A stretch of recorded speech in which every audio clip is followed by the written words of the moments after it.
Días. ¿Ya? Bueno, esta semana estamos culminando este periodo largo con muchas preguntas de examen de admisión, que es el tema de la prosperidad falaz. Así que vamos a trabajar la última etapa, que va desde la culminación del segundo gobierno de Ramón Castilla hasta la culminación del gobierno de José Balta de una manera violenta y estrepitosa.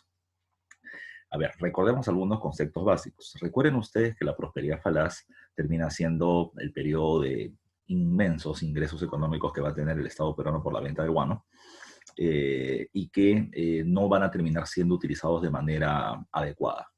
Por un lado, mencionábamos de que la prosperidad está directamente ligada al precio internacional del guano. Y cuando el precio de esta materia prima cae, producto de la presencia del salitre, pues nuestra economía comienza a ir en picada.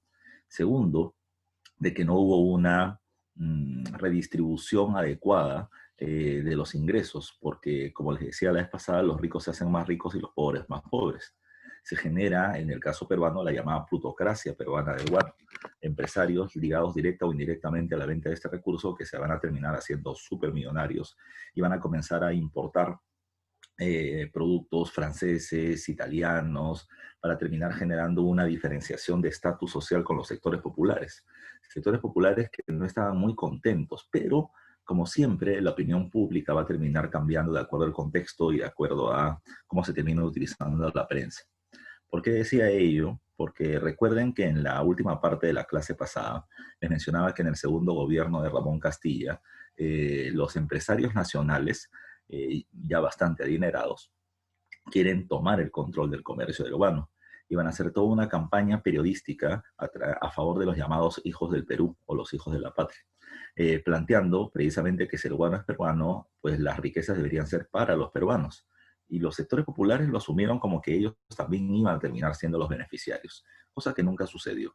Lo que sucede en este momento es que Ramón Castilla devuelve a los empresarios peruanos el control del comercio del guano. ¿Y por qué les digo devuelve? Porque recuerden que en su primer gobierno Ramón Castilla anula los contratos de los comerciantes peruanos, ya que ellos solamente eran intermediarios. Y en este momento perjudica a la Casa Gibbs.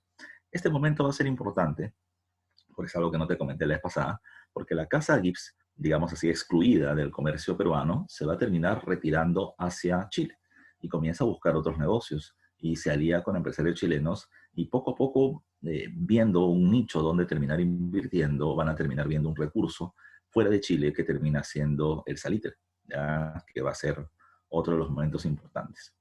El tercer punto de la falaz prosperidad es que no se invierte en industria. Recuerden que el Estado va a gastar principalmente en aumentar y mantener la burocracia civil, además de eso en gastos militares y en otros, y los empresarios beneficiados con la venta del guano van a terminar o tecnificando sus haciendas o comprando tierras, ya sea urbanas o rurales, o por ejemplo fundando bancos, pero no se metieron al desarrollo industrial, que termina siendo uno de nuestros grandes problemas. Ahora, ¿dónde es que el precio del guano entra en declive? Precisamente esta meseta o este cambio se produce en la guerra con España, que está dentro de este proceso. Entonces, comencemos con las diapositivas de hoy, ¿ya? Son 4 gobiernos más o menos que tenemos que ver, ¿ya? Quería meter primer civilismo, pero sabía que me iba a faltar tiempo, ¿ya? Así que vamos a trabajar con lo que hoy nos corresponde. A ver, comencemos con el gobierno de Miguel San Román. Profesor, de Miguel San Román vendrá pregunta de examen, lo dudo, ¿ya? Porque San Román termina gobernando solamente 5 meses, así que no termina siendo un gobierno tan trascendente. A la muerte de, disculpa, a la culminación del segundo gobierno de Ramón Castilla, y ya que este por la Constitución no podía ser elegido a pesar del respaldo popular, Ramón Castilla se manda al Congreso y se convierte en presidente del Congreso. Sigue siendo un personaje poderoso. Pero ya Miguel San Román, de tendencia más liberal, va a terminar asumiendo el control del gobierno.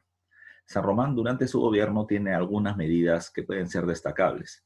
La primera y la que le estoy poniendo ahí, es que se termina estableciendo un Consejo de Ministros con mayor autonomía.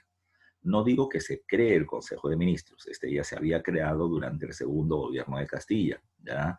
Pero Ramón Castilla, les decía la vez pasada, los trataba como si fueran secretarios, es decir, como que ellos tenían que hacer lo que Castilla mande. En cambio, ahora los ministros van a tener más autonomía en acción, más autonomía presupuestaria para poder tomar medidas, lo que implicaba, repito, un gobierno más liberal, no tan centralizado en la figura del presidente. Lo que destaca en la figura de San Román es el cambio con respecto a la moneda. Se establece el sistema bimetálico, ¿ya? Y se establece como moneda el sol. Había sol de oro y sol de plata, pero en realidad el que terminaba circulando terminaba siendo el sol de plata, el sol de plata. Esta moneda termina siendo la moneda, digamos, de mayor continuidad en la historia de la República del Perú, que es la que hasta ahorita seguimos utilizando, con evidentemente excepciones, ¿ya?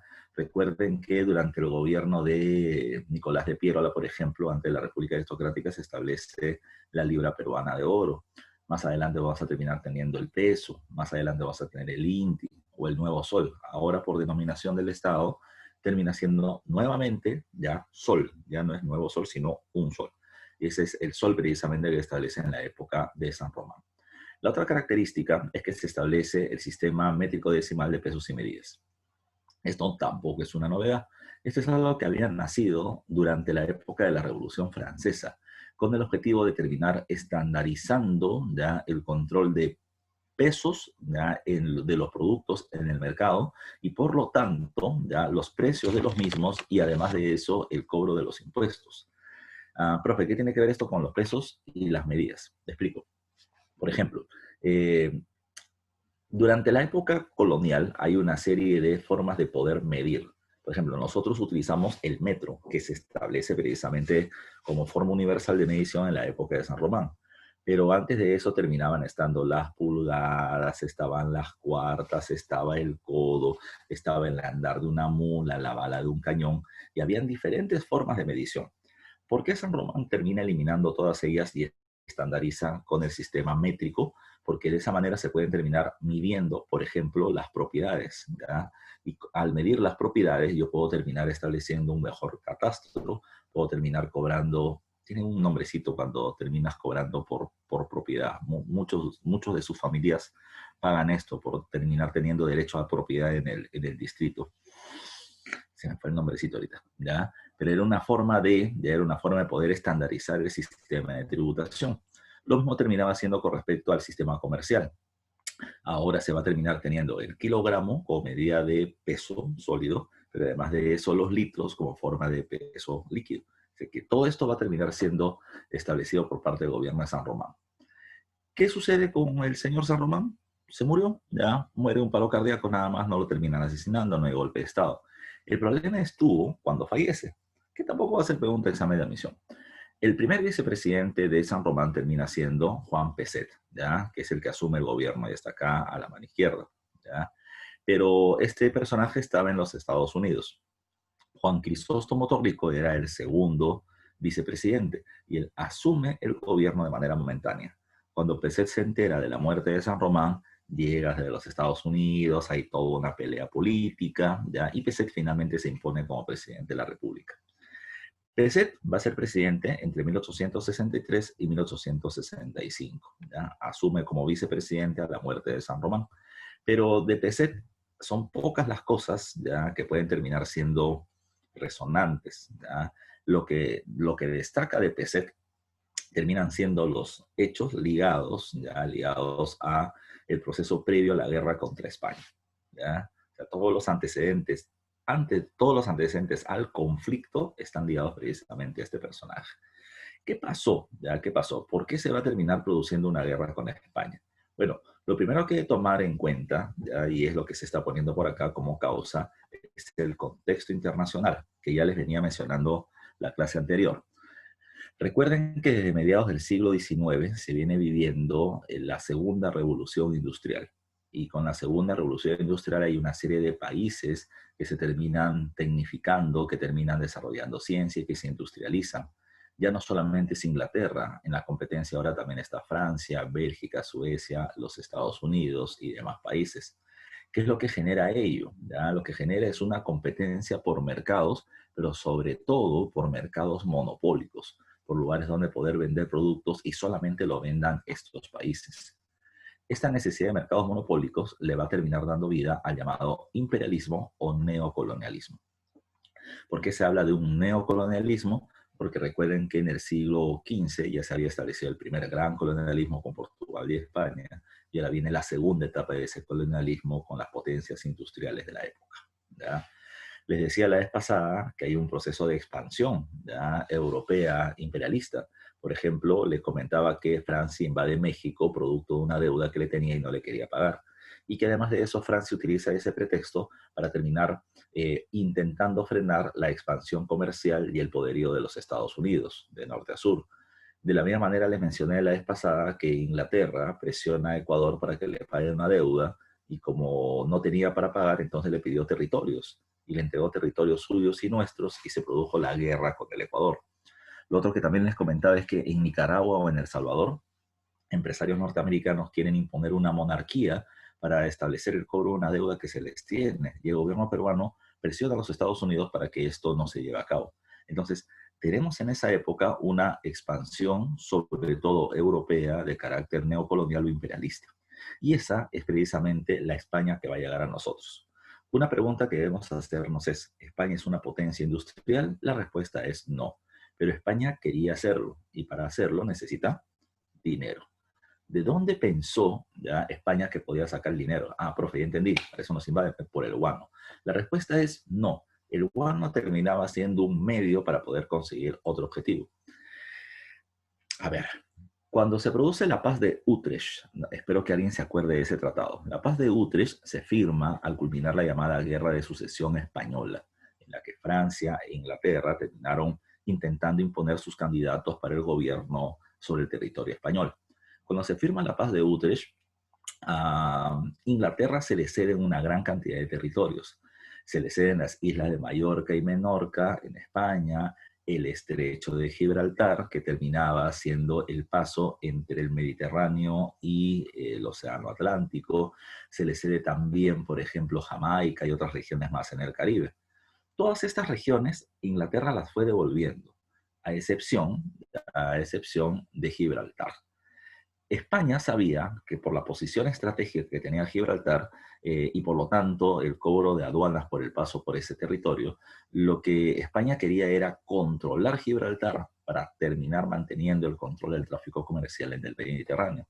Pero para poder lograr eso, España tendría que hacerle la guerra a Inglaterra.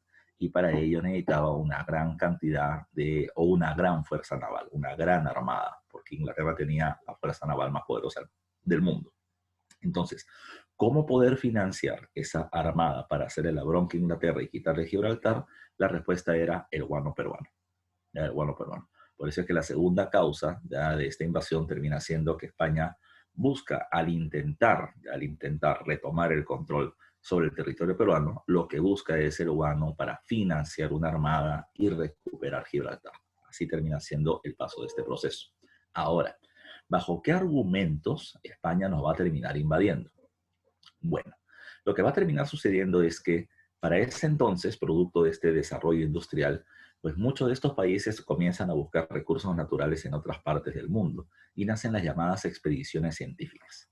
¿Quién tiene expedición científica? Estados Unidos tiene expedición científica, Alemania tiene expedición científica, Inglaterra tiene expediciones científicas, Francia tiene expedición científica, España tiene expedición científica y Perú tiene expedición científica.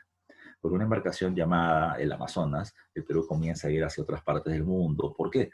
Pues éramos una potencia industrial. No lo éramos. Simplemente recuerden que somos un país con plata. Y como somos un país con plata, si ellos tienen expediciones científicas, nosotros también.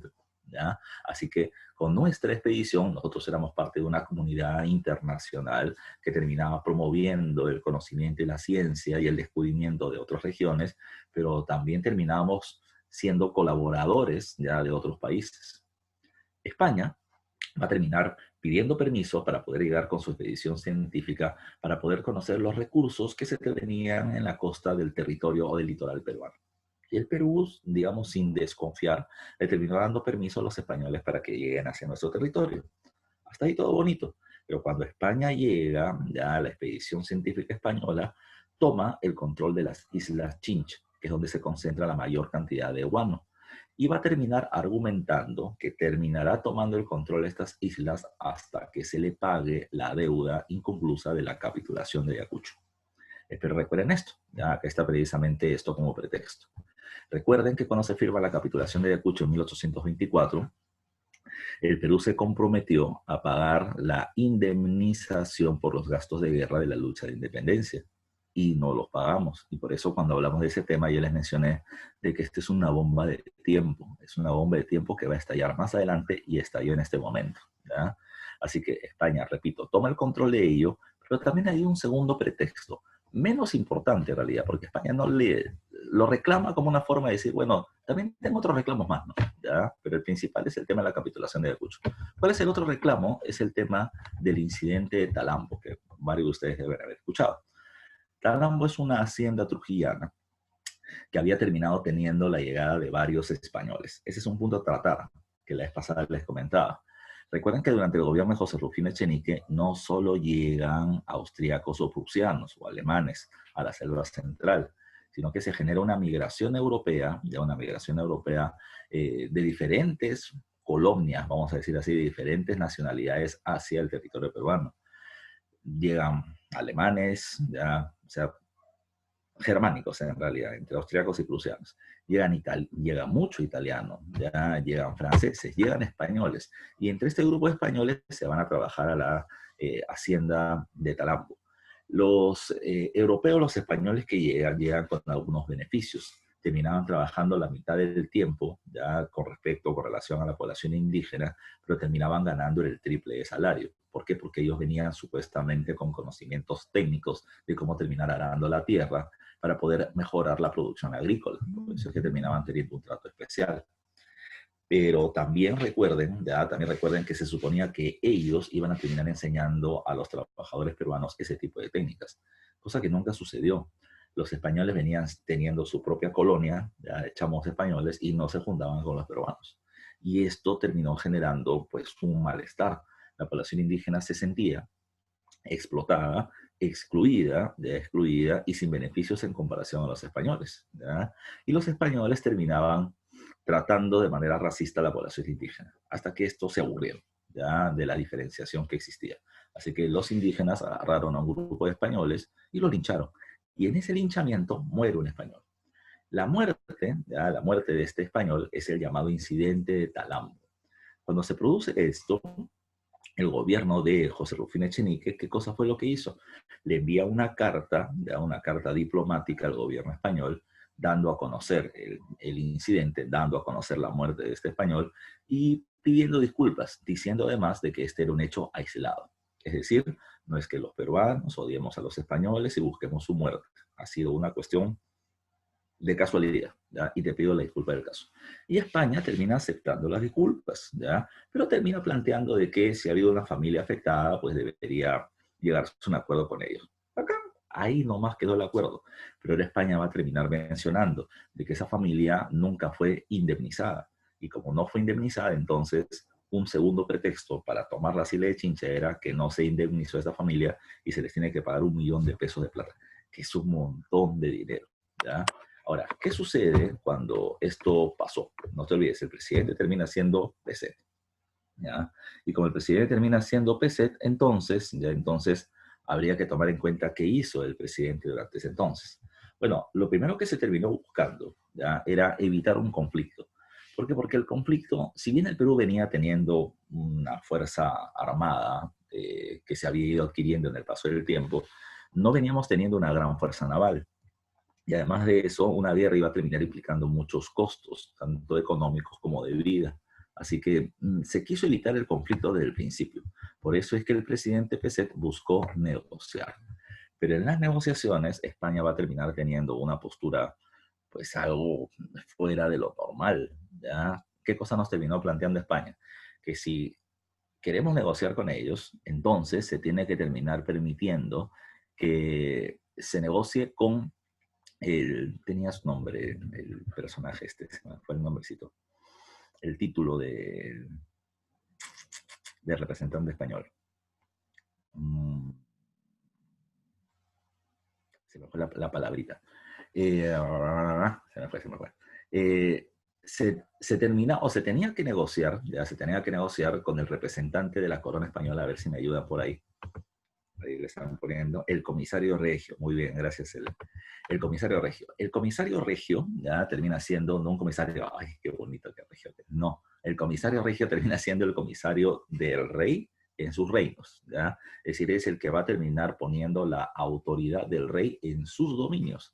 Con eso España nos está queriendo decir de que nosotros no somos un país independiente, ¿ya? ¿Por qué? Porque el comisario del rey va a terminar poniendo orden dentro de su colonia, que termina siendo el Perú.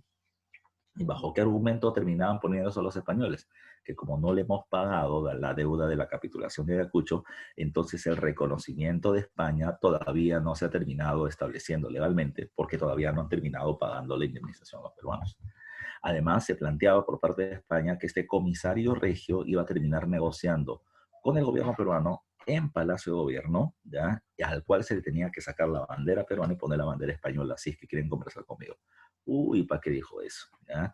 Cuando esto se dijo en las calles, y en las calles la opinión pública va a comenzar a mencionar que los españoles, desgraciados que se han creído para decirnos eso, si somos una república independiente, si ellos no nos mandan, ellos no pueden decir o hacer lo que se les dé la gana, así que hay que atacarlos. En el Congreso también ha habido un debate, ¿ya? Y el debate político, como lo has visto, por ejemplo, en estas sesiones donde se ha intentado vacar a Vizcarra, con el caso Swing, o con todos los casos que han habido. Los políticos apenas le das un micrófono, una cámara, van a comenzar a hablar y hablar y hablar. Y varios van a decir que sí, la guerra contra España, que ellos no nos mandan. Y al final todo el mundo discutía, pero nadie hacía nada. Ya nadie quería tomar la decisión de terminar haciendo la guerra. Profesor, ¿y por qué no la toma el presidente San Román o el presidente Peset? Porque recuerden algo, ya recuerden que por ley la institución que se encarga de la declaración de guerra, la firma de paz y ver temas de límites, solo termina siendo el Congreso. Entonces había toda una discusión, pero nada de acción. Mientras tanto, quien se beneficiaba de todo eso terminaba siendo España. ¿Por qué? Porque España, mientras que en el Perú se discutía, España terminaba cargando embarcaciones con guano y se las terminaba llevando, ¿ya? Pero había otro sector. Profesor, ¿y quién se perjudica? Quien se perjudica, y eso tienes que verlo muy bien, son los comerciantes peruanos del guano. ¿Por qué? Porque a nivel mundial, Estados Unidos, Europa, etcétera, están pidiendo guano. Hay una demanda de guano, pero el único exportador del guano, Perú, no lo podía vender. O no podía vender el guano de las islas de Chincha, donde está la mayoría del guano. Se podía vender guano en otras islas, como en la isla de los Lobos en Trujillo o en parte del litoral, pero lo que se vendía era una cantidad menor. ¿Qué pasa? Por economía.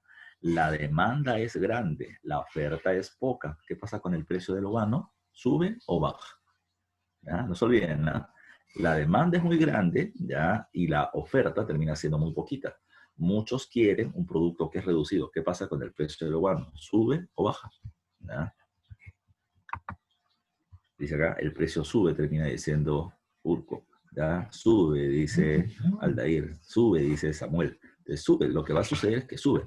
Pero el problema es que los empresarios peruanos, vivos, por no decir otra cosa porque están grabando, ¿qué es lo que van a terminar haciendo? Ellos van con el cargamento de guano que tenían, llegaban a un puerto europeo, cualquiera sea este, lo alquilaban y terminaban dejando ir el guano. Semanas, ¿ya? ¿Para qué? Para que la demanda siga creciendo y cuando el precio está muy alto, lo vendían. Ah, pues es vivo, ¿eh? Comerciante peruano sabe que así va a ganar plata. Sí, va a ganar plata. El problema es otro. El problema termina siendo de que como el precio se hace demasiado alto, demasiado grande, los empresarios extranjeros van a decir, sí, requerimos el guano, pero como que ya es demasiado el precio. Entonces, ¿qué hay que hacer? Bueno, habrá que buscar algún recurso alternativo. Y cuando se abre precisamente esa posibilidad, pues otros empresarios van a comenzar a avivarse. ¿Quiénes son los empresarios que se avivan? Te dije hace un rato. La Casa Gibbs se había ido a Chile, ya comenzaron a buscar un negocio y encontraron el salitre. El salitre, sirve para dos cosas. El salitre junto con la pólvora sirve para hacer municiones, ¿ya? Para las armas. Pero para este caso también terminaba sirviendo como un elemento fertilizante. No era tan bueno como el guano, pero servía, ¿ya? Pero servía. Y ante la escasez del guano, el salitre terminaba siendo un recurso alternativo. Es así que la situación se va a comenzar a poner compleja. Todavía no entra el salitre al mercado internacional, pero ya comienza precisamente a hacerse la exploración para la explotación de ese recurso. Mientras tanto, regresemos al escenario peruano. Recuerden, ¿ah? Ya recuerden, los españoles terminaban pidiendo algunas cosas súper incongruentes ya para intentar establecer esta negociación con Perú, y Perú no estaba de acuerdo, el Congreso no declaraba la guerra, el presidente no sabía qué hacer, y el presidente va a terminar enviando una misión diplomática. ¿Ya? Esta misión diplomática va a estar establecida por Carlos Pareja Pasoldán, ¿ya? Pero se habla del Tratado Vivanco-Pareja, ¿ya? El Tratado Vivanco-Pareja se relaciona o se establece entre los representantes de España y el representante peruano. En ese tratado, San Román, para poder zafarse del tema, evitar un conflicto y sacar a España del camino y seguir vendiendo guano, estableció que el Perú reconocía que tenía una deuda de la capitulación de Ayacucho, y además de eso reconoce que la va a pagar, pero que los españoles se vayan ya, ya se vayan ya. Cuando esto salió a la luz pública, uy, el escándalo que se terminó generando.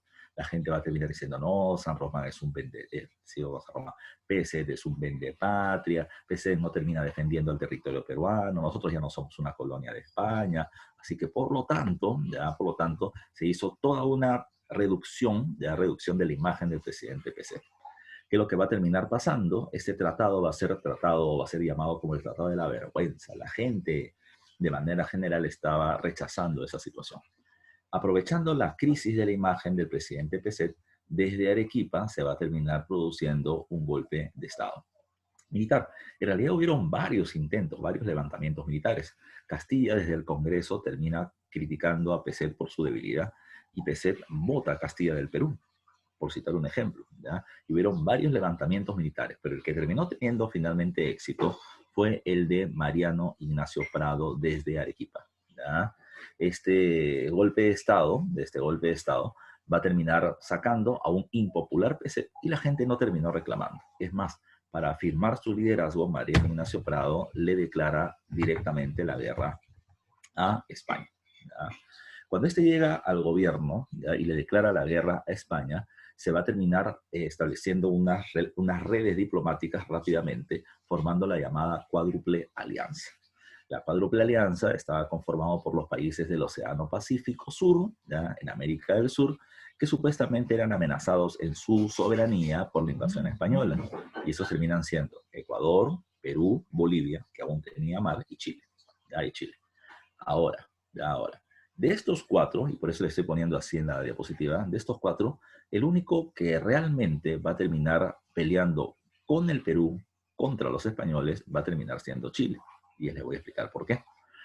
Lo que va a terminar sucediendo acá, es que el Perú, al tener estos aliados, va a terminar teniendo, digamos así, la espalda ancha, o va a terminar teniendo el respaldo para poder ponerse un poco más firme contra España. Y le va a terminar mencionando de que no somos su colonia y no lo vamos a volver a hacer, ¿ya? Y que lo vamos a terminar enfrentando, y que además tenemos socios ya para poder conseguir eso. Es más, te voy dando la noticia a Chile, de Agua España, de que Chile en ese momento está sacando su flota naval para terminar ayudándonos a acabar contigo. ¿Ya? ¿Qué cosa fue lo que pasó? ¿Ya? ¿Qué cosa fue lo que pasó? Bueno, España le dice, pero yo no tengo intención de terminar retomándote como colonia, ¿ya? Lo que yo quiero es que me pagues, ¿ya? Entonces, lo que va a terminar diciendo Perú es, bueno, si tú no me crees, ¿ya?, de que Chile ya me está saliendo con sus tropas o su fuerza naval a atacarme, entonces, bueno, si quieres anda, mira lo que está pasando. Cuando España se quedó con la duda, Perú ¡pum!, se fue donde Chile y le terminó planteando de Chile, tenemos un problema, compadre. España te va a atacar. Y yo, ¿por qué? Si yo no he hecho nada. No, te va a atacar porque cree que tú también eres parte de este enfrentamiento militar. Así que yo te sugiero que saques tus barcos solamente para defenderte por si acaso, ¿eh? Entonces, cuando España va hacia el sur y ve que Chile está sacando su flota naval, España dijo, ah, no, pues si los chilenos están del lado de los peruanos. Así que se comienza a producir un enfrentamiento. Este primer enfrentamiento naval es el combate de Aptao, en donde Fuerza Naval Peruana y Fuerza Naval Chilena van a terminar enfrentando y derrotando a los españoles. Un hecho que yo siempre comento de este combate de Aptao es que, por ejemplo, para esta guerra, se termina comprando un barco de guerra, y ese barco de guerra termina siendo el Huáscar. Se compra el Huáscar, pero el Huáscar no participó de la lucha de la independencia, no participó de la lucha en este conflicto. ¿Por qué? Porque el barco terminó llegando después de la guerra, ¿ya? Pero Miguel Grau sí va a terminar participando de la misma con la corbeta La Unión, ¿ya? Por Perú estaba Grau, por Chile estaba Arturo Prat, ¿ya? Arturo Prat, que para los que tienen más experiencia les debe sonar que recuerden que Grau y Prat se van a terminar peleando luego en el combate de Iquique, en la guerra del Guanare Salitre. Pero acá terminan siendo aliados. Enfrentan a los españoles, España contraataca con una mayor fuerza naval el puerto de Valparaíso, disminuyendo la fuerza naval chilena, y ahora España se venía con su flota directamente contra el puerto del Callao. Cuando España viene con todas sus fuerzas, ya, con todas sus fuerzas, es ahí donde se termina produciendo el combate del Callao, más conocido con el nombre del combate del 2 de mayo. ¿Ya? Cuando yo era joven, cuando yo tenía la edad de ustedes y hasta un poco menos, el primero de mayo era feriado por el Día del Trabajador y el 2 de mayo era feriado por el combate del 2 de mayo, ¿ya? Que es la segunda independencia del Perú. Acá hay una imagen, ya que hay una imagen del combate del 2 de mayo, ya que es un cuadro que está en el Museo Nacional de Antropología, Arqueología e Historia del Perú, que ahora está cerrado en Pueblo Libre, en donde se termina viendo, por un lado, las embarcaciones españolas, la flota naval española que está ahí en el mar, ¿ya? Y acá se va a terminar encontrando los cañones de artillería, las baterías de defensa que va a terminar poniendo el Perú en el Callao desde la fortaleza del Real Felipe en adelante, ¿ya?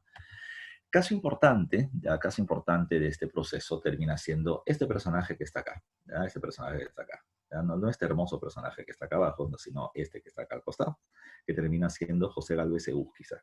José Gálvez es un personaje que ya viene teniendo cierta trayectoria. José y Pedro Gálvez, ya, al igual que Benito Lazo, fueron los defensores de las ideas liberales en el tercer debate político nacional que se produce en el gobierno de Ramón Castilla. José Gálvez es un civil intelectual que ha sido nombrado ministro de Guerra y Marina por parte del presidente, ahora presidente Mariano Ignacio Prado. Es parte de algo llamado como el Gabinete de los Talentos, ¿ya? Que en un momento pasó a mencionar. Y José Gálvez termina viendo algo. Él estaba en el centro de Lima, él no tenía nada que hacer en el campo de batalla porque no era un militar a pesar de ser ministro de guerra. Pero lo que él observa es que en el centro de Lima hubieron dos hechos muy particulares. La gente muy curiosa por lo que estaba pasando se arremolina cerca del Palacio de Gobierno, en la Plaza de Armas. Un dato que también me gusta mencionar.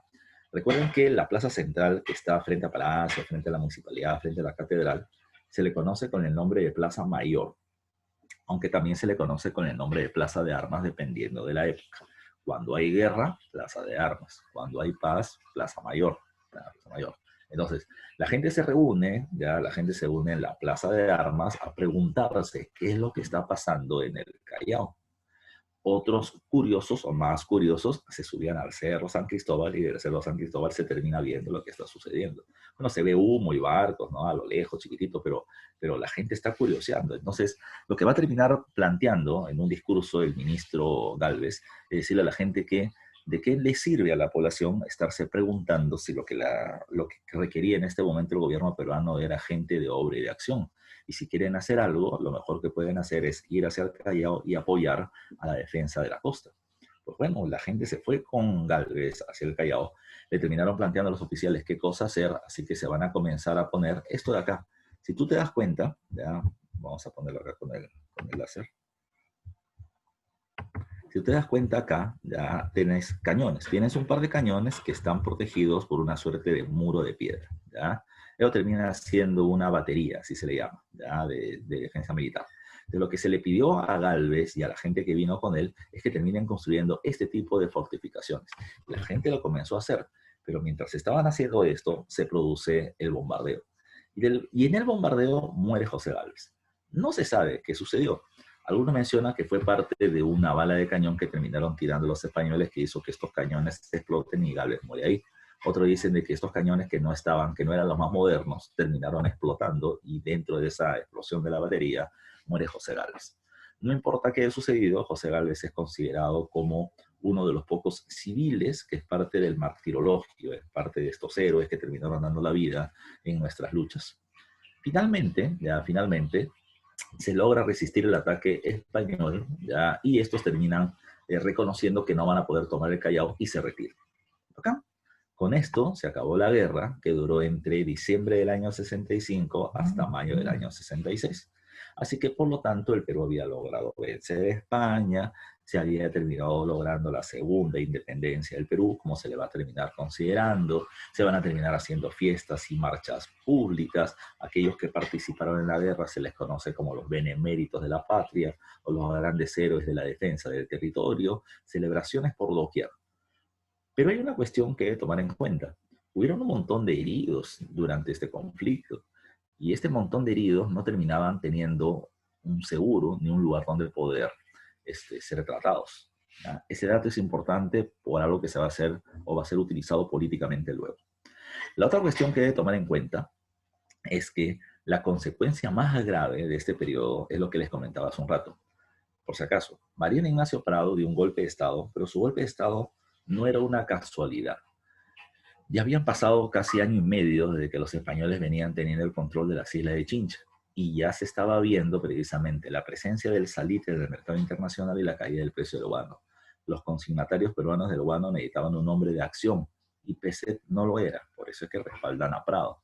Pero cuando Prado llega al gobierno siendo considerado el gran superhéroe de este momento, ya la situación del precio del guano comenzó a caer ante la competencia del salitre exportado por la Casa Gibbs y empresarios chilenos desde la empresa salitrera y ferrocarrilera de Antofagasta y la empresa salitrera de Tarapacá en el sur del Perú. Bueno, a partir de ello se acabó la guerra, no se olviden, y ahora el nuevo presidente del Perú, ya lo era en la práctica, es Mariano Ignacio Prado. Prado va a ser presidente desde que da el golpe de Estado en 1865 hasta que lo derrotan en 1868. Recuerden que cuando uno habla de Prado, ¿ya? La gente automáticamente lo relaciona con el inicio de la guerra contra Chile, que también es real, pero ese es en su segundo gobierno. En su primer periodo presidencial, Prado gobierna entre el 65 y el 68. Repito, da golpe de Estado, le declara la guerra a España, pero también hace otra cosa más, forma el llamado Gabinete de los Talentos. ¿Ya? ¿Quién era el Gabinete de los Talentos o quiénes estaban ahí? Te mencioné a uno hace un rato. Uno terminaba siendo José Gálvez Egusquiza, otro, y seguramente el más destacado, termina siendo Manuel Pardo y Lavalle. Eran jóvenes, intelectuales, prometedores, muchos de ellos con estudios en el extranjero, y que se les termina dando cargos precisamente por el nivel de preparación que tenían. Es como hablar, por ejemplo, de la ministra de Economía, ¿ya? Que es muy joven y termina teniendo un cargo tan importante. Es lo que sucedió durante ese periodo. Manuel Par de la Valle, por ejemplo, venía de estudiar en Inglaterra, ¿ya? Y se le termina dando el cargo de ministro de Hacienda o ministro de Economía. Lo que él observa, ¿ya? Lo que él observa es que el Perú terminaba siendo un país, que te había mencionado la vez pasada, guano dependiente, ¿ya? Muy dependiente de los ingresos obtenidos por la venta del guano. ¿Y qué cosa es lo que él va a terminar generando? Manuel Par de la Valle, al ver de que el precio del guano está cayendo, toma una medida, ¿ya? Establece un impuesto llamado como la contribución laboral. Ya por interno me están preguntando, ya, sí, profe, ¿el Real Felipe también tiene un museo? Sí, claro que sí. Y tiene un museo que está ligado a la época de la colonia y a la época de la guerra, a la época de la independencia, a la guerra con España. ¿Ya? Ahora, ¿qué va a suceder acá? Te decía hace un momento, ¿ya? Te decía hace un momento. Eh, El ministro Pardo va a terminar estableciendo la contribución laboral. ¿Qué significaba eso? Que todos aquellos que tuvieran trabajo e ingresos en el país van a tener que pagar este impuesto. El problema fue de que para muchos esto terminó siendo solamente una forma nueva de intentar restituir el tributo indígena. Y esto terminó generando una serie de levantamientos. El caso más emblemático termina siendo la rebelión de Túpac Amaru III, ¿ya? O la rebelión de Juan Bustamante. Juan Bustamante ya es el personaje que le estaba poniendo por acá. ¿Ya? Juan Bustamante no era indio, no era aymara, terminaba siendo criollo, ¿ya? Pero este personaje va a terminar promoviendo el levantamiento de la población de Puno contra este tributo en particular y contra el gobierno de manera general. Pero había algo que estaba detrás de esta situación, porque Puno va a ser una zona conflictiva en este periodo y en la próxima década. ¿Qué es lo que está pasando? A nivel internacional, el precio de la lana se está incrementando. Y como el precio de la lana se está incrementando, los gamonales, los dueños de tierras en esta región, ¿qué es lo que hicieron? Contrataron bandoleros, gente armada, y terminaron tomando a la fuerza el control de las tierras de las comunidades locales. Les quitaron sus tierras, ya les quitaron sus tierras, y les permitían a la población que terminen pastando de Ichu a sus auquénidos, siempre y cuando terminen pagando con una parte de sus auquénidos al gamonal, lo cual representaba un abuso de poder. Entonces, repito, Juan Bustamante se rebela contra ese abuso y el Estado sale en defensa de los gamonales. La rebelión finalmente terminó siendo derrotada, pero es uno de los tantos momentos en que las protestas sociales se van a terminar realizando en contra de los abusos del poder, ya sea del poder fáctico, del poder real de los gamonales o del abuso precisamente que el Estado viene realizando durante este periodo. ¿Qué más hay que tomar en cuenta? Por otro lado, ya como la economía estaba paralizada o los ingresos habían reducido producto de la competencia que le había terminado apareciendo al guano, el ministro Pardo terminó planteando que lo mejor que se podía hacer era comenzar a diversificar la producción y el comercio internacional. Ya no vivir solamente de la venta del guano, sino que hay que comenzar a exportar otros productos y hay que comenzar a dejar una mayor apertura a los productos extranjeros. Eso implicaba establecer un gobierno con medidas económicas librecambistas. Y eso iba en contra de algo. Recuerden, les mencionaba la vez pasada, que en el segundo gobierno de Ramón Castilla se van a hacer dos constituciones, la liberal del 56 y la moderada de 1860. Recuerden que esta moderada se le llama así porque beneficia tanto a liberales, ¿ya?, o librecambistas como conservadores proteccionistas. Pero ahora las medidas liberales de Prado, desde el punto de vista económico, ¿ya?, desde el punto de vista comercial, van a terminar chocando con los intereses de los sectores conservadores. En el Congreso, le van a terminar diciendo a Prado de todo, ¿ya? El nombre más común que le dan a Prado del cargo era el nombre de dictador. Y Prado no era tanto así, ya no era tanto así. Prado era más un tirano, si le queremos poner algún tipo de categoría. Había llegado al gobierno mediante el golpe de Estado. Pero recuerden que Prado tuvo un congreso abierto y todo lo demás, y tuvo oposición. Simplemente que es parte del discurso político para terminar generando una crisis de su imagen. Decían de que Prado es un dictador, de que llegó al gobierno por la fuerza, de que está bien, le agradecemos haber vencido a los españoles, pero rechazamos su continuidad en el gobierno por todos los problemas que se vienen generando. Le terminaron diciendo de todo, le terminaron planteando de que ese personaje se oponía al desarrollo del pueblo y por eso restituía el tributo indígena. Y la imagen de Prado pasó de superhéroe después de vencer a España a supervillano, ¿ya?, producto de la crisis económica que se venía viviendo. ¿Qué cosa fue lo que pasó? Bueno, ya la imagen debilitada de Prado y la fuerte oposición popular y política hizo de que no pudiera sostenerse mucho tiempo en el poder y por lo tanto va a terminar recibiendo su débil gobierno finalmente un golpe de Estado. Ese golpe de Estado lo va a terminar dando uno de los pocos mariscales de Ayacucho que quedaba con vida de la época de la independencia. Mira tú, ya se terminaba siendo el viejo José Balta. José Balta da golpe de Estado y se convierte en presidente de la República. Es más, en el último presidente de la época de la prosperidad, falaz, ¿ya? Es un poquito de diapositiva lo que he puesto ahora, porque son un poco los gobiernos también. A ver, cuando hablamos de Balta, hay que recordar algunos elementos importantes, ¿ya? Primero, Balta terminaba siendo el presidente de la República, pero el hombre más poderoso de la época no era él, ¿ya? El hombre más poderoso de la época era el califa, ¿ya? El califa, no la califa, ¿ya? El califa terminaba siendo ese personaje que está acá, ¿ya? Nicolás de Piérola. ¿Cómo Nicolás de Piérola había convertidose en una figura prominente de la vida política nacional? Bueno, Piérola terminaba siendo un comerciante arequipeño, sagaz, audaz, terminó entrando a la vida política peruana, pero no digamos con los grupos tradicionales. Piérola lo que hizo fue tener una retórica incendiaria, ¿ya? Él terminó criticando a la élite peruana que se había beneficiado del guano, a la plutocracia. ¿Por qué los criticaba? Por lo mismo que te había comentado antes, porque ellos eran los únicos grandes beneficiarios de la venta del guano, pero no los sectores populares. Ahora, Pierola ese discurso no lo terminaba dando en las casas donde terminaban viviendo, evidentemente, la población enriquecida, la plutocracia. Pierola daba este discurso en los sectores populares, en los barrios populares de Lima. ¿Cuáles eran los barrios populares de Lima? Era parte del Callao, terminaba siendo el RIMAC, terminaba siendo Barrios Altos. Ahí daba sus discursos, ¿ya? Y los sectores populares decían, sí, pues, porque yo no he recibido los beneficios del guano. Y Piero le decía, ¿y por qué no los he recibido? Porque solamente este grupo tiene los beneficios, ya los beneficios. Ellos dicen que el guano es de todos, pero en la realidad el guano solamente es suyo. Ellos son los únicos que se benefician, ellos son los únicos que ganan plata y tú no ganas nada. Si tuviéramos un gobierno justo y popular, entonces tú te verías beneficiado. Entonces la gente terminaba viendo en Pierola a alguien que terminaba entendiendo su situación. Es política. Es política. Así que Pierola comienza a hacerse un líder político resaltante y Balta, insisto, que no es muy conocido, agarró a la joven estrella política del momento, que era Nicolás de Pierola, y lo puso como ministro de Economía. ¿Ya? Ese personaje va a ser fundamental durante este periodo. Si queremos hablar de Balta, lo más importante, sin duda alguna, de este periodo termina siendo la firma del contrato Dreyfus. La firma del contrato Dreyfus.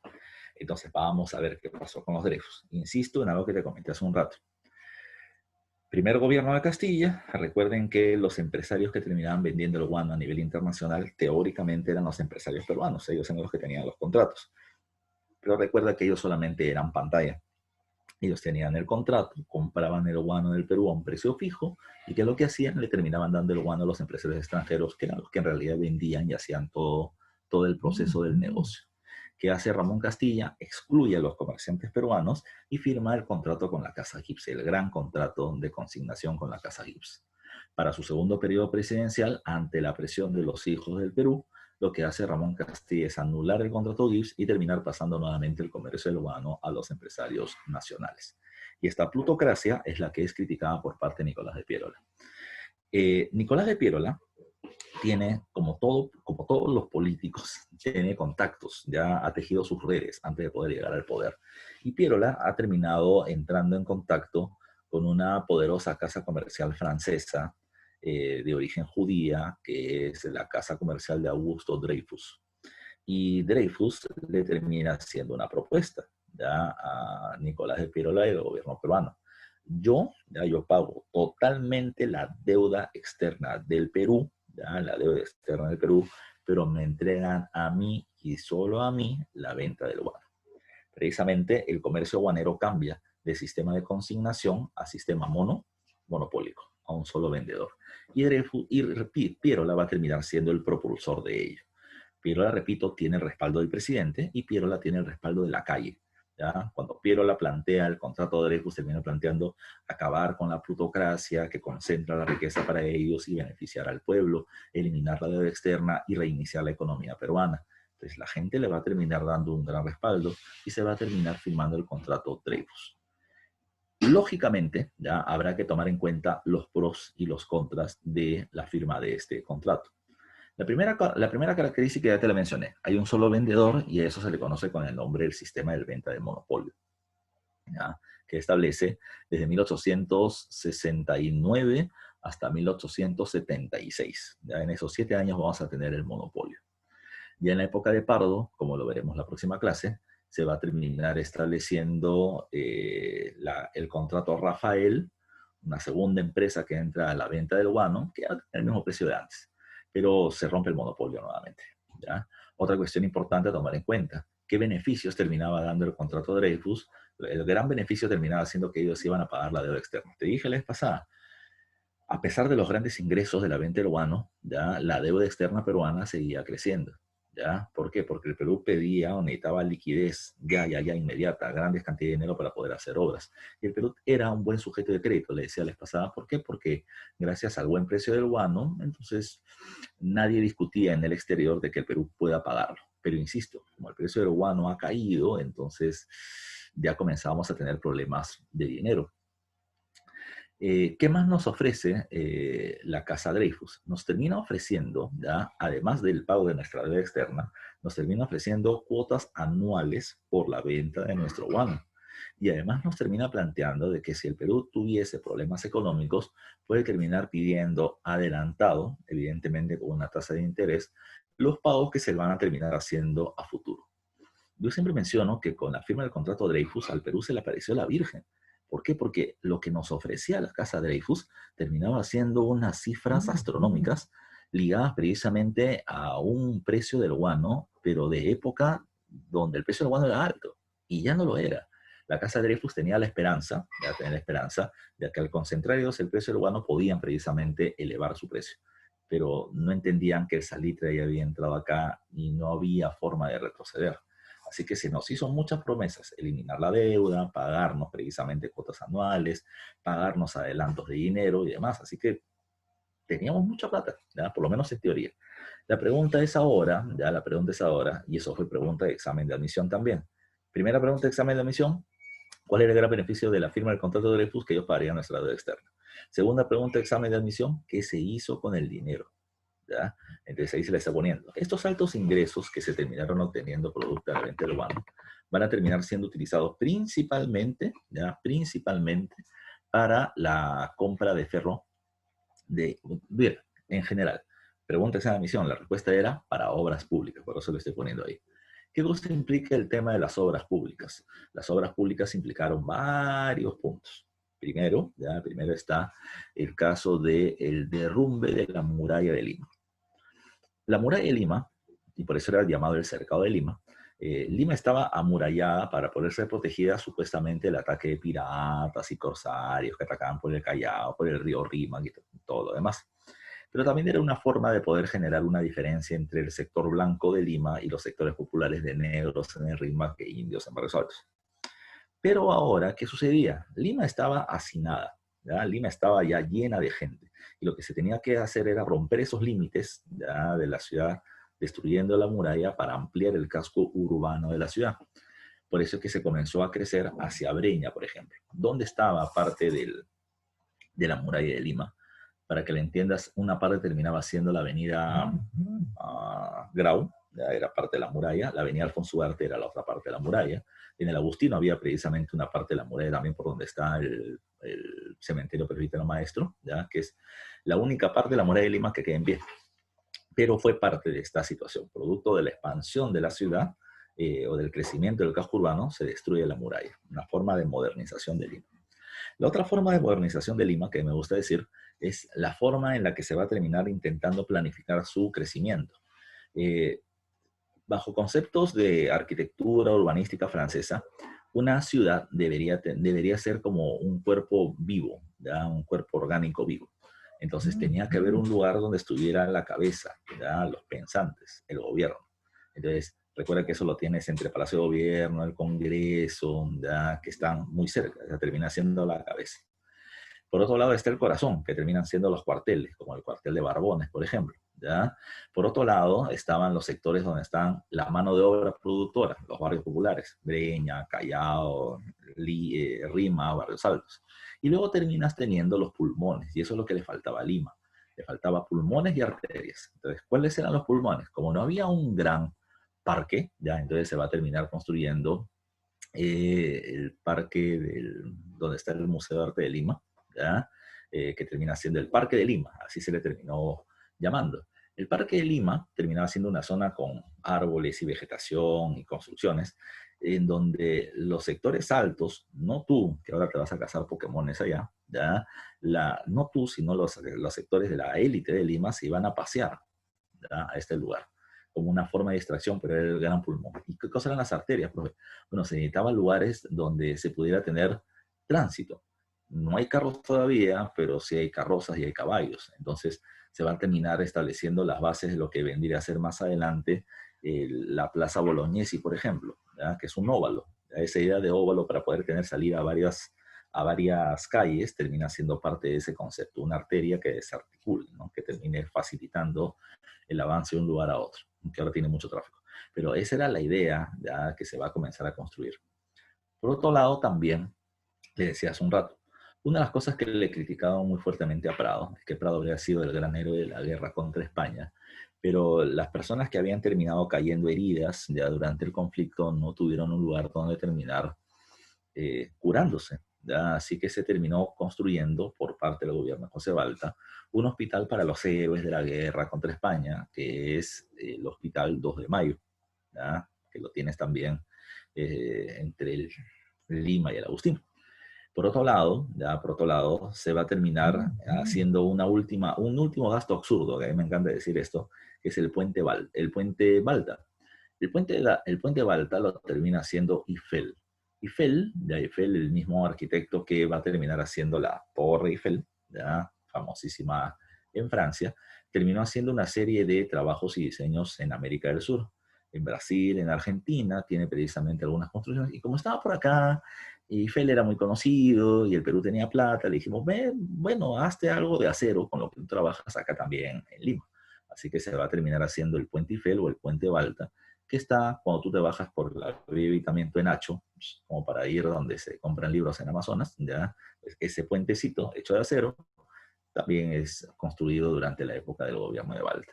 Pero sin duda, ya sin duda, los mayores gastos o la mayor inversión de la plata que se gana con la firma del contrato de Dreyfus va a estar ligado a los ferrocarriles. Por eso se pone acá, ¿no? Se invierte en obras públicas, ¿ya?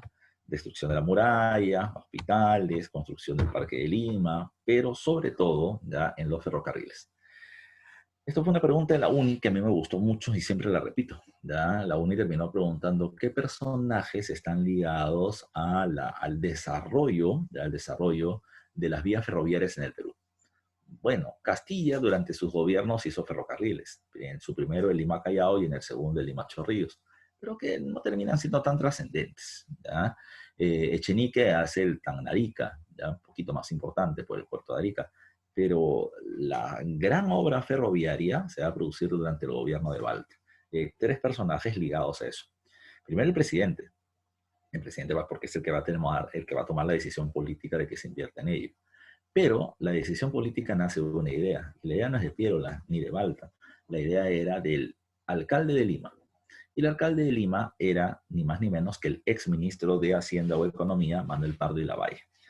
Manuel Pardo y Lavalle eh, era un empresario, porque tenía un montón de tierras, estaba todavía ligado a la comercialización de chinos, pero Manuel Pardo y Lavalle, también ligado precisamente al comercio aguanero, era parte de la plutocracia aguanera, era un intelectual muy reconocido.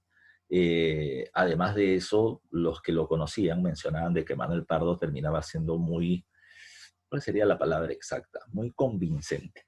Cuando tú conversabas con Manuel Pardo de la Valle, terminaba saliendo convencido que lo que Pardo quería era lo mejor para el país. Y Pardo escribía en una revista llamada como la Revista de Lima, desde hace mucho tiempo atrás. Pardo mencionaba dos cosas importantes. Mencionaba que la ciudad de Lima, que ha ido creciendo en cantidad de población producto de las migraciones y la centralización del poder en la ciudad, mencionaba de que era necesario, decía él, era necesario que Lima tenga un mayor abastecimiento de alimentos. Y él mencionaba que del Valle del Mantaro se podían traer muchos alimentos a Lima para abastecerla de manera permanente porque había una gran producción agrícola en la zona. Solamente había un problema, cómo terminar trasladando los alimentos del Valle del Mantaro hacia Lima de manera permanente. Y lo que él mencionaba es que falta un medio de transporte masivo y este medio de transporte tenía que ser los ferrocarriles. Y desde ese momento, Pardo ya venía teniendo una propuesta que la repite de manera permanente, que se resume en una frase: convertir el guano en ferrocarriles, que va a ser su propuesta, ¿no? Convertir el guano en ferrocarriles. Entonces, la propuesta de Pardo, ¿ya? De terminar convirtiendo el guano en ferrocarriles, dice por acá, ¿ya? Dice, ¿por qué dejaron luego los ferrocarriles y podían cambiarlo por uno moderno? Eso lo explico en un ratito, ¿ya? Si no lo digo, me vas a acordar antes de terminar la clase. Pero recuerden, Pardo ya venía teniendo esa idea, que lo que hay que hacer con el dinero del guano es invertirlo en vías ferroviarias. ¿Por qué? Porque de esa manera vamos a poder generar una mayor cantidad de tráfico comercial interno en el Perú. Vamos a poder ya unir al comerciante con los mercados y por lo tanto generar una mayor cantidad de puestos de trabajo. no solamente por la construcción de la vía ferroviaria, sino también por la cantidad de producción que se va a elevar en los centros de producción y el comercio que se va a generar en los centros de consumo. Entonces, él consideraba esto. El ferrocarril era el gran promotor del desarrollo económico que el Perú necesitaba. ¿Es una idea que se le ocurrió a Pardo de la nada? No, es una idea propia de la segunda revolución industrial. Creo que le decía esto la vez pasada. La lógica por la que se comienzan a construir ferrocarriles en el Perú desde el gobierno de Castilla es porque en este periodo de revolución industrial uno de los indicadores de desarrollo o de progreso de los países era la cantidad de kilómetros de vías ferroviarias construidas. Entonces el Perú, con el afán de terminar diciendo, poderosa nomás tiene ferrocarriles, yo también tengo, entonces el Perú comenzó a construir esto como loco. En el gobierno de Pardo se van a terminar haciendo vías ferroviarias, en el gobierno de Balda, disculpa, se van a terminar haciendo vías ferroviarias, pero con una característica muy particular. ¿Ya? Se me va el... Lo que quiero poner acá. Se termina haciendo la costa ya del litoral peruano, así. Ya se termina haciendo la costa del litoral peruano. Las vías ferroviarias que se van a construir durante la época del gobierno de Balta terminaban teniendo la siguiente lógica. Estas comenzaban en la sierra y terminaban avanzando hacia la costa, como si fueran los ríos que van avanzando hacia el litoral. Ahora, ¿por qué? ¿Ya? ¿Por qué? Porque ahí venía el segundo problema, ¿no? El segundo problema es que se van a construir como 7, 8 vías ferroviarias, pero el problema era hacia dónde estaban dirigidas. Estas comenzaban normalmente en las minas, ¿ya? Y terminaban avanzando por las haciendas, ¿ya? Por las haciendas o por los terrenos agrícolas de sierra y costa, y luego terminaban llegando hacia los puertos. Hacia los puertos. Entonces, nuestras vías ferroviarias que vamos a terminar construyendo durante este periodo terminaban teniendo solamente una lógica de exportación de materias primas. Es decir, sacar alimentos, sacar minerales, llevarlos al puerto y venderlos al exterior, que es donde se paga precisamente mucho más por nuestros productos. Pero no terminaban teniendo la lógica de un comercio interno. Si es que se quería tener comercio interno, se debió hacer otra cosa. Lo que se debía hacer en el Perú era esto, ¿ya? Era una vía transversal ferroviaria que termine avanzando de norte a sur para unir todo el mercado nacional. Pero esto era mucho más difícil, mucho más costoso, ya sea en la costa y peor aún en la sierra. Pero se va a terminar haciendo esto durante la época del gobierno de Balta. Hay 3 personajes ligados a esta política ferroviaria. Ya te mencioné 2. Balta por ser el presidente, Pardo por haber sido el promotor intelectual y Henry Mays. ¿Ya? Henry Mays. Henry Mays va a terminar siendo el contratista que se encarga de terminar llevando a la práctica la construcción de los ferrocarriles. Digo el contratista ¿por qué? Porque él no es tanto el ingeniero que diseña. Hay otro personaje más que se llama Malinowski, ¿ya? Que es el ingeniero polaco que hace muchas de las vías del ferrocarril como el Lima-La Oroya, ¿ya? El ferrocarril central que está acá en esta imagen en la parte inferior, ¿ya? Pero el que se va a terminar encargando de hacer los negocios con el gobierno para terminar haciendo las vías ferroviarias es Henry Mays. Henry Mays ya tenía experiencia en este negocio. Había hecho ferrocarriles en Estados Unidos, en Chile y ahora en el Perú. Pero de los 2 anteriores países tuvo que salir huyendo. ¿Ya? ¿Por qué? Porque era un estafador y sobre todo era un evasor de impuestos. Y en el gobierno peruano lo terminan trayendo. Ahora, Mays era un pata hábil como comerciante y empresario, sí, ya, también estafador. Pero por otro lado era un pata muy hábil con respecto a su chamba. ¿Por qué? Y ese es precisamente el hecho por el cual se escogió esta imagen para ponerla acá. Si tú te das cuenta, repito, el llamado ferrocarril Lima-Loroya, el ferrocarril central o el ferrocarril Macho. Se van a terminar construyendo, no recuerdo el número exacto, pero son más de 50, 54 creo que son, túneles entre los cerros para que termine pasando el tren. Y son más de 50, ya son más de 50 de estas vías ferroviarias colgantes en el aire que se van a terminar haciendo para que pase la vía ferroviaria. Recuerda, si tú ves acá al fondo, ya, si tú ves acá al fondo, acá hay un cerro, y esto va a terminar pasando hacia otro cerro, y en el medio se tuvo que hacer una vía ferroviaria de acero para que pase el tren, ya, para que pase el tren. Esto terminaba siendo una proeza de la ingeniería. Eso sí, ¿por qué le revientas tanto cohetes si en otra parte del mundo también habían ferrocarriles? Sí, pero nadie tenía nuestra geografía, ¿ya? Eso terminaba siendo lo raro, ¿ya? Eso terminaba siendo lo complicado. Y durante el gobierno se terminaron haciendo los ferrocarriles a medias, de a medias. El único que se terminó casi fue el ferrocarril central que llega hasta Cerro de Pascos. Después se va a terminar aumentando hasta Huancavelica, si no me falla la memoria. Pero la cuestión es que estos terminaron siendo proezas del momento, pero como ya te mencionaba, no terminaron generando tanto una gran articulación del mercado interno, sino un comercio sierra-costa o zonas productivas hacia la zona portuaria para la exportación. No terminó generando un mayor crecimiento como se hubiese terminado esperando. Lo otro que hay que recordar es que, insisto, ¿quién gana? Bueno, gana la Casa Dreyfus porque se hace vendedora monopólica, gana el Estado porque paga la deuda y tiene dinero para hacer obras públicas como los ferrocarriles, pero alguien pierde, y los que pierden eran los empresarios peruanos que terminaban vendiendo el guano antes de la firma del contrato de Dreyfus. Esta plutocracia peruana, estos ex comerciantes del guano de la Sociedad Nacional de Consignatarios, ¿qué van a hacer? Van a decir, chuma, a ver, nosotros somos los hombres más ricos del país, ¿no? Somos los hombres más adinerados, pero a pesar de ser adinerados e influyentes, al no tener el poder político, hemos terminado perdiendo nuestro gran negocio. Vino un ministro de la nada, Pierola, que nos odia, firmó un contrato y nos dejó sin nada, solamente por un acuerdo político. Entonces, ¿qué cosa necesitamos terminar planteando los empresarios peruanos? Necesitamos tener el control del gobierno. Si tenemos el control del gobierno, establecemos una ley por la cual recuperamos el control del guano y otros negocios que nos convengan. De esta manera, ¿qué sucedió? La vieja plutocracia peruana vendedora del guano, pues ahora va a terminar organizándose en el llamado Partido Civil. En el Partido Civil. Nace primero, antes del Partido Civil, la llamada Sociedad de Independencia Electoral.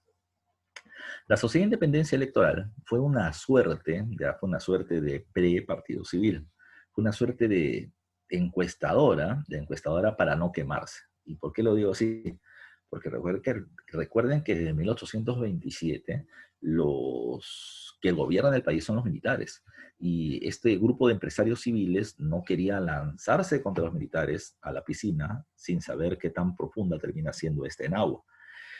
Lo que ellos van a hacer ya es terminar haciendo una encuesta entre los grupos organizados ya y los grupos adinerados del país. Hacendados, gamonales, empresarios, banqueros, comerciantes, profesores, abogados, doctores, gente influyente, ¿ya? Y les van a terminar diciendo que qué les parecería a ellos ya pertenecer, participar o respaldar a un grupo o a un partido que llegue al gobierno sin ser de militares. Y la gente estaba de acuerdo. Y la gente estaba de acuerdo porque estaba aburrida de los militares. Y creo que eso te mencioné la vez pasada. ¿Por qué la gente estaba aburrida de los militares? Porque habíamos tenido la oportunidad de oro de poder ser un país desarrollado producto de las ganancias del urbano, pero no se supo invertir bien. Entonces la propuesta de Pardo era generar un estado empresarial. ¿Qué significaba eso? De que ya que los empresarios saben cómo generar riquezas, entonces los empresarios, si es que tomaran el control del Estado, organizarían el Estado como si fuera una empresa privada, generando una austeridad ya, con respecto a los gastos y una buena administración de los recursos. Esa idea comenzó a tener peso y la idea precisamente de formar un partido civil o un partido que estuviera lejos de los militares se cristalizó. La Sociedad de Independencia Electoral terminó consiguiendo el respaldo y terminó naciendo así el llamado Partido Civil. Para 1872 el Partido Civil va a elecciones y este Partido Civil termina venciendo al candidato de los militares. Por lo tanto, ya tendríamos a un nuevo presidente que no fuera militar, Manuel Pardi Lavalle, que era su líder. Pero hubo un problema. El problema fue que un grupo de coroneles del ejército, los hermanos Gutiérrez, ¿ya? No estuvieron de acuerdo con eh, con la pérdida del poder de los militares.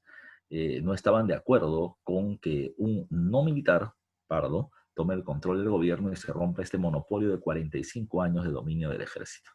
Por eso es que dieron un golpe de Estado. La idea era sacar a Balta, ya ellos proclamarse gobernantes, que los militares siguieran en el poder y que se excluya a Pardo. Pero en este golpe de Estado se les fue la mano y mataron a José Balta. Lo que sucedió luego es toda una campaña cívica contra los hermanos Gutiérrez. ¿Por qué? Porque la gente se comenzó a acercar al centro de Lima para saber qué es lo que pasaba. Repito, un montón de curiosos como siempre. Pero ahí estaban los miembros del Partido Civil, quienes además de eso venían teniendo contactos con los obreros y los artesanos de Lima organizados. Y les terminaron planteando de que acá había un inconveniente. Y el gran inconveniente era que el voto popular no había sido respetado por parte de estos militares, que no se quería aceptar el derecho ciudadano al sufragio, ya, porque una vez más se estaba imponiendo la fuerza de las armas en el control del gobierno. Y le planteaban a la gente la necesidad de terminar haciendo respetar sus votos mediante una acción violenta, mediante una acción golpista contra los golpistas. Y así pasó, y así pasó. El Partido Civil asusó y organizó a la gente, ya terminaron entrando a Palacio de Gobierno. Hay que tomar en cuenta que entrar a Palacio de Gobierno no es tan simple, ya no es tan simple. No es tan simple si lo vemos desde ahora, ¿no? Por ejemplo, si tú has visto o has estado cerca del Palacio de Gobierno alguna vez, te das cuenta que es una construcción de piedra, ya de piedra, pero antes no era así, era de madera. Que además de eso, en el frontis del Palacio de Gobierno, donde está la Plaza Mayor, está enrejada, pero esa reja no existía tampoco. Entonces, ¿qué es lo que pasó? La gente comenzó a avanzar hacia el Palacio de Gobierno, terminaron entrando por puertas y ventanas, chaparon a los hermanos Gutiérrez que estaban adentro y los terminaron sacando hacia la pileta de Lima. En la pileta de la Plaza Mayor los terminaron linchando y en el linchamiento murió uno de los tres hermanos. Bacán. A los otros que hicieron les prendieron fuego. ¿Ya? Y después de prenderle fuego y estar así incendiados, les amarraron las piernas a una carroza jalada por caballo y arrastraron su cuerpo por el centro de Lima. De los dos murió uno, ¿ya? Y el otro que quedaba evidentemente moribundo, ¿qué cosa fue lo que se hizo con él? ¿Ya? ¿Qué se hizo con él? A él y al otro que había muerto los terminaron colgando en el campanario de la catedral. Esta es una representación, ¿ya? Hecho por parte de un ruso que es Graf Dugel, pero en realidad no fue tanto así, ¿ya? A uno de los hermanos lo van a terminar colgando en uno de los campanarios y al otro en el otro campanario de la catedral. Cuando tú vayas al centro de Lima vas a terminar encontrando la catedral con un campanario acá y otro acá, ¿ya? Entonces a cada uno lo colgaron en estas zonas. Pero esta es una representación. Me están preguntando por interno, profe, ¿y si ellos eran militares, no tenían militares que los defiendan? Es que toma en cuenta de que los militares no es que se muevan como bloque, ¿ya? Eh, eh, es, José Balta, te dije hace un rato, era el último mariscal de Ayacucho, era el último gran caudillo que quedaba. Y esta movilización popular inusitada hizo que no muchos militares quieran defender a los hermanos Gutiérrez, que se fríen solos, ellos han dado su golpe, que se defiendan solos y los van a terminar chamando, ¿ya? Ahora, ¿qué terminó sucediendo al final? Al final, la muerte de los hermanos Gutiérrez terminó siendo el hecho con el cual se acaba violentamente con el primer militarismo y se le da paso al primer civilismo, que es el gobierno de Manuel Pardo y Lavalle, pero que es tema todavía de la próxima clase. Así que terminamos la clase de hoy. ¿Ya? Terminamos la clase de hoy. Y vamos a hacer lo que casi nunca hago, que es ver las preguntas. Vamos al material. Espero que ya lo hayan descargado. Yo lo tengo por acá, creo.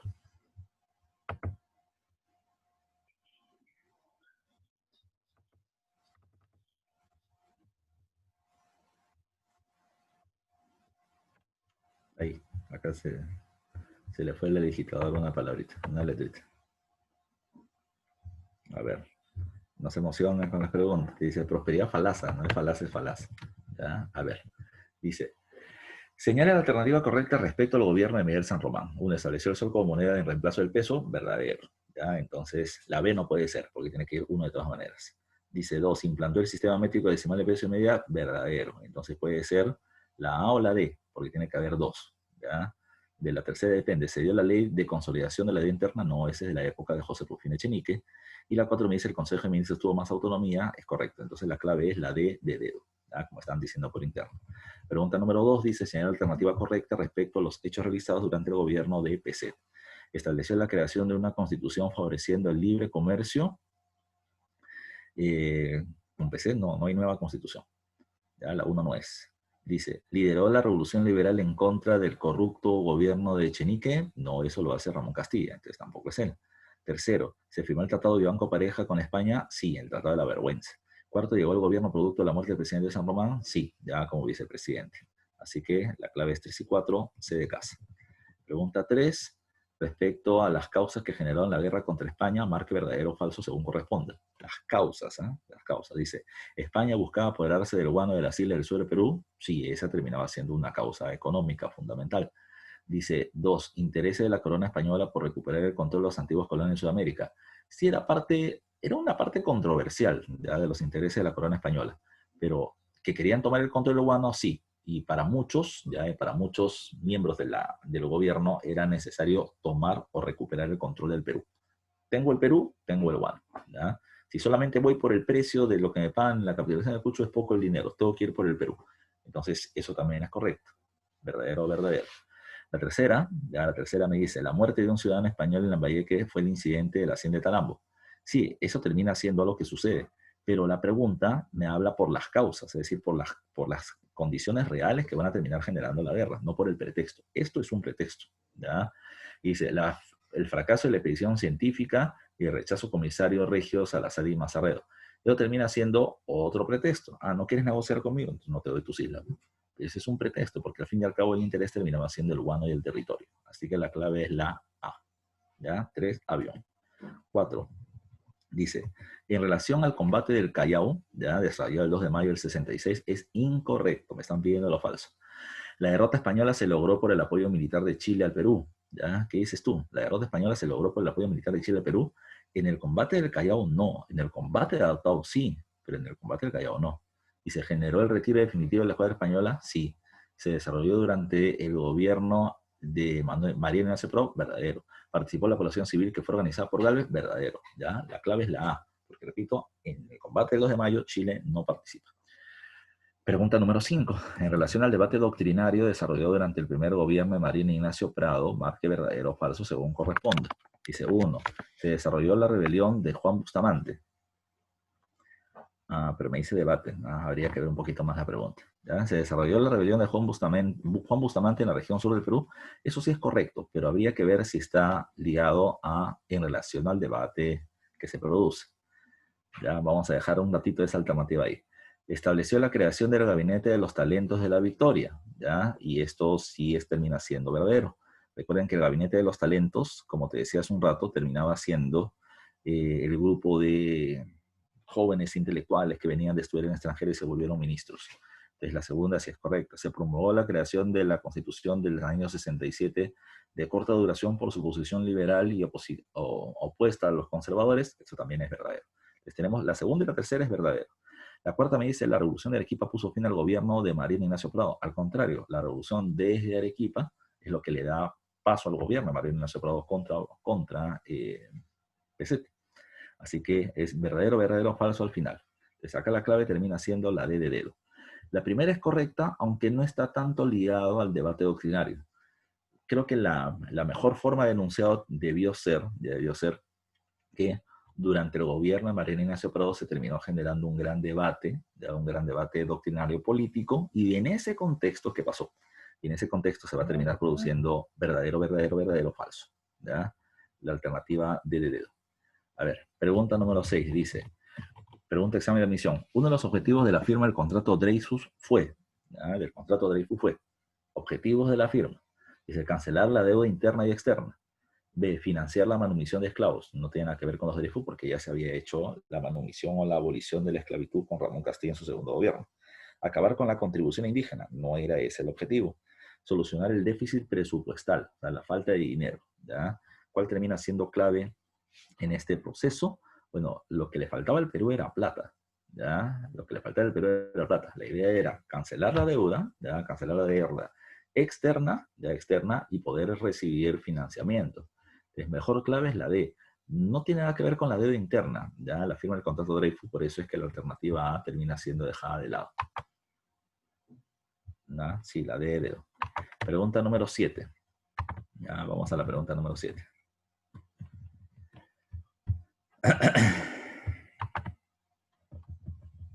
Dice, a fines de 1868 el Perú era gobernado por el presidente Balta. Ya. Eran tiempos de inestabilidad económica a causa de la corrupción heredada de gobiernos como el de Echenique de Ramón Castilla. Entonces, el joven y recientemente nombrado ministro de Hacienda, Nicolás de Piérola, decidió impulsar el déficit fiscal mediante el endeudamiento externo y así agilizar la economía. Para este propósito pidió al Congreso negociar la venta del guano al extranjero sin intermediarios. Este es el inicio de una historia que tiene la similitud con el escándalo de la mega corrupción de Odebrecht en los gobiernos de Toledo en adelante, desde el mes de mayo de ese año, representantes de la Casa Francesa Dreyfus habían tenido reuniones con miembros del Estado para que tomaran la administración de los yacimientos. Ahí es donde está haciendo esta relación entre Odebrecht y Dreyfus, ¿no? Que es, como te decía hace un rato, Pierola es el que viene teniendo contacto con los Dreyfus. Y Pierola es el que va a terminar dando así, a sola firma, el apoyo a esta casa comercial y no a otras para que terminen vendiendo el guano. Eso implicaba un acto de corrupción. ¿Por qué lo hizo? Puede ser porque él diga, estos son los mejores hombres que van a apoyar el país, o porque, dice, habían tenido reuniones con miembros del Estado para que tomaran la administración de los yacimientos y salitre que iban a avalar los empréstitos. La propuesta aprobada por el Congreso de ese entonces era que esta iniciativa sea licitada. Sin embargo, desde aquel mes, Dreyfus ya le pagaba dinero al gobierno en un contrato prácticamente aprobado e impulsado por Pierola, pese a que hubo otros 3 postores en carrera que no fueron tomados en cuenta. La ganadora había sido elegida de antemano por las altas esferas del poder. ¿Ya? Dice acá, de lo descrito, se puede concluir correctamente que, dice, 1. El tráfico de influencias era un delito al parecer frecuente en la clase política peruana del siglo XIX. Bueno, la cuestión es que yo diría que el tráfico de influencias, más que un delito, terminaba siendo una práctica. ¿Ya? ¿Por qué? Porque si bien terminaba siendo un hecho que no era legal, ¿ya? Era algo que terminaba sucediendo, como en la actualidad. O sea, el tráfico de influencia es un delito, sí, pero es una práctica política habitual que se termina produciendo. No solamente se puede ver en el caso de Odebrecht, ya con presidentes coimeados y un montón de funcionarios que también terminaron recibiendo su coima para terminar haciéndose la vista gorda, aprobando varias cosas que estaban mal hechas, etc. Sino que también se ven un montón de casos como la entrega de cargos a familiares, amigos, conocidos, o Richard Smith, ¿ya? Casos como esos. 2. La práctica del lobismo era recurrente en las altas esferas de la administración pública. ¿Qué es el lobismo? ¿Ya? ¿Qué es el lobismo? El lobismo, el hacer lobbies, es parte precisamente de una práctica política también. Muy común, ya muy común. El hacer lobbies es terminar uh, acercándose, ¿ya?, a quienes tienen la capacidad de decisión para que se agilicen los procesos en favor de un beneficio que yo busco obtener. Vamos a ponerlo en términos pequeñitos, ¿ya? En términos pequeñitos. Por ejemplo, tú vives en el Agustino, o vives en otro distrito, en Santa Anita, o en Breña, o en donde sea, y terminas diciendo, bueno, yo quiero hacer mi tiendita, ¿ya?, en mi casa, porque ahora todo el mundo está poniendo tienditas. Entonces, como yo quiero hacer mi tiendita, la municipalidad y defensa civil tienen que terminar visitando mi tienda para terminar dándome la aprobación, ¿ya?, del aforo de gente, y si termino teniendo, digamos, todo el espacio señalizado con extintores para que se termine facilitando o dando la licencia de funcionamiento de mi pequeño negocio. Pero cuando uno le pide al gobierno de que haga este procedimiento, se demora mucho en terminar dándote luz verde en ir hasta tu casa, a menos que tengas un contacto, ¿ya? Es decir, si tú tienes por ahí el primo que tiene un amigo que conoce al gerente de inspección de la Municipalidad del Agustino, entonces le des una llamadita y le dices, oh, pues ya dile a tu amigo que le contacte a tu amigo para que venga por acá y le invitamos el almuerzo, el pollito a la brasa, etc. Entonces ya, con eso se hace un lobby, se hace un acuerdo con alguien que pueda terminar teniendo las redes o la influencia para que se pueda terminar facilitando los negocios que se buscan tener. De esta manera, esto es algo que pasa en niveles pequeños, medios y altos. La vez pasada discutía, ¿ya? Bueno, discutía, digamos, en términos de debate, no de mandarnos a rodar, con una amiga sobre el tema este de la corrupción. Y planteamos de que, o ella me planteaba de que la corrupción se establecía porque el gobierno no nos daba una buena educación. Y la verdad es que yo creo todo lo contrario. El gobierno nos ha educado bien. Y nos ha educado bien para que aceptemos la corrupción. Por algo que yo he repetido muchas veces, ¿ya? El gobierno te dice, mira, tú terminas teniendo tu carretilla donde terminas vendiendo cualquier cosa en la calle, ¿ya? Tú no pagas impuestos, ¿ya? Tú evades impuestos. Tú vendes CD piratas, compras CD piratas, terminas comprando precisamente en gente que no termina pagando impuestos. La misma gente busca evadir los impuestos. Entonces el gobierno te está educando, porque te está diciendo, yo te dejo que tú evas los impuestos, ¿ya? Entonces, como yo te dejo que tú lo hagas, entonces también a mí déjame hacer lo mismo, ¿ya? Si tú eres vivo, yo también lo soy. Entonces nos terminan trabajando a que estas prácticas de corrupción y de evasión terminan siendo algo normal. ¿Lo haces tú? ¿Lo hago yo? Si tú lo haces, ¿cómo me vas a criticar a mí? ¿Con qué autoridad moral? Así nos han terminado educando. Es parte de una educación con reforzamientos negativos, pero para que tú lo termines aceptando como algo normal, nada normal. Ahora, me están poniendo por acá por el chat interno.